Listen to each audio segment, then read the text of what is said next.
कर्नाटक की जुझारू anganwadi worker helper बहनों को ऑल इंडिया फेडरेशन की ओर से हम लाल सलाम पेश करते हैं। साथियों, मैं देश की सभी आंगनवाड़ी वर्कर हेल्पर बहनों को बताना चाहती हूँ कि हमारे कर्नाटक के जुझारू संघर्ष ने बीजेपी की सरकार को घुटने टेकने के लिए मजबूर किया, और वो मजबूर किया वहां के एक योजनाबद्ध तरीके से किए गए आंदोलन।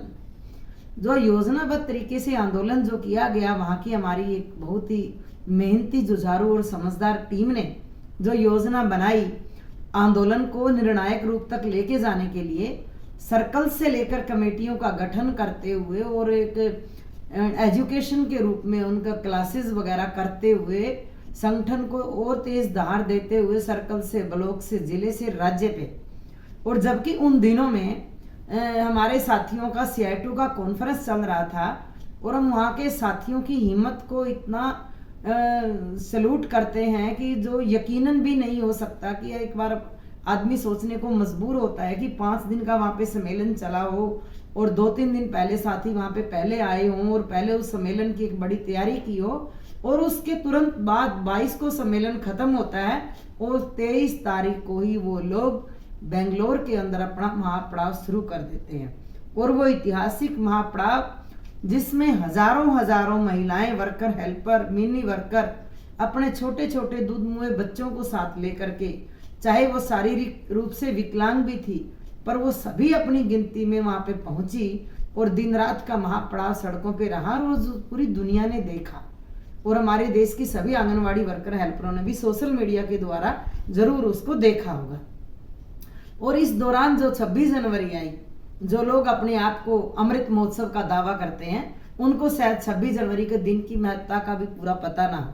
पर हमारी आंगनवाड़ी वर्कर हेल्परों ने 26 जनवरी को एक ऐतिहासिक रूप में अपने झंडे को सलामी देते हुए एक इतने अच्छे तरीके से वहां पर उसका भी एक प्रोग्राम किया। और इस दौरान वहां के जितने बुद्धिजीवी लोग और अलग अलग तरह के प्रगतिशील सोच विचारों वाले लोगों ने भी बीच में आकर के उनसे बात किया, उनको सपोर्ट किया, उनको समर्थन किया और उनके हौसले को बढ़ाया। और उनका हौसला इतना बुलंदियों पे था कि लगातार 11 दिन उस पड़ाव में, और 10 दिन पहले 20-20 दिन हमारे आंगनवाड़ी वर्कर हेल्पर है जो घर पे जाने का नाम नहीं लिया, तो एक ही उनके सामने उनकी मंजिल थी कि हमें ग्रेच्युटी का अधिकार पाना है। जो 25 अप्रैल 2022 को सुप्रीम कोर्ट ने हमारे गुजरात के आंगनवाड़ी वर्कर हेल्पर बहनों ने जो केस लगाया था, उसके द्वारा जो फैसला आया था माननीय सुप्रीम कोर्ट का कि आंगनवाड़ी वर्कर हेल्पर को ग्रेच्युटी दी जाएगी, पर हमारे देश की सरकार ने उसको इम्प्लीमेंट करने के लिए किसी भी राज्य की सरकार को निर्देश नहीं दिया। सिर्फ गुजरात में उसको निर्णायक रूप लागू हुआ क्योंकि वहां पे चुनाव था। तो साथियों, हमारी बहनों ने उस ऐतिहासिक आंदोलन ने और उनके उस जुझारूपन ने कर्नाटक की बीजेपी सरकार को घुटने टेकने के लिए मजबूर किया। सीएम ने मीटिंग बुलाया और वो टालना चाहते थे कि मीटिंग हो गया, हम ग्रेच्युटी लागू कर देंगे,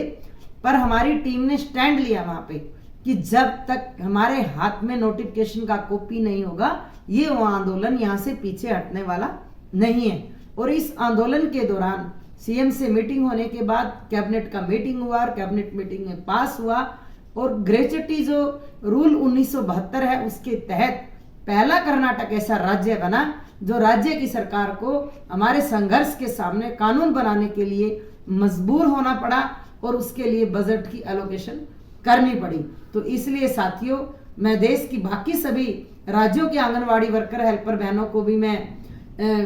निवेदन करती हूँ कि हमारी कर्नाटक की जुझारू बहनों के आंदोलन को आदर्श मानिए और अपने अपने राज्यों में ऐसे जुझारू संघर्षों को